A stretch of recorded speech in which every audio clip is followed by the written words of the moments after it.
पाकिस्तान जब से बना है, पाकिस्तान में 9 मई से ज्यादा खतरनाक अमल लोगों ने किए हैं।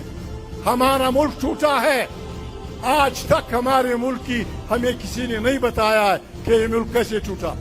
मटका नहीं टूटा था, कूजा नहीं टूटा था, एक पुकना नहीं बचा था, मुल्क टूटा था, उसकी तहकीकात नहीं हुई।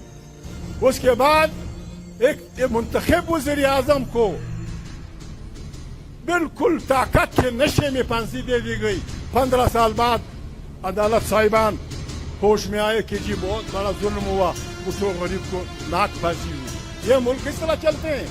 आप मुंतखब लोगों को फांसी देंगे और 18 साल बाद कहेंगे गलती हुई। बेनजीर भुट्टो का भाई अपने बाप के घर के सामने, जब बेनजीर वज़ीर आज़म थी, अपने बाप के घर के सामने 5 जवानों समेत कत्ल हुआ। आज तक हमें किसी ने नहीं बताया कि किसने कत्ल किया।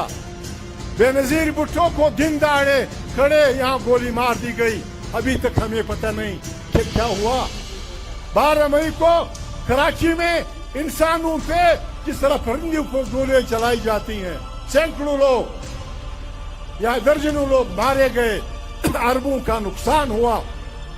हमें किसी ने नहीं बताया कि 12 मई अब 1-9 मई अगर आर्टिकल 6 लगना है तो फिर पाकिस्तान की शुरू से लेकर अब तक जो बदमाशियां हुई हैं उन पे तहकीकात करो।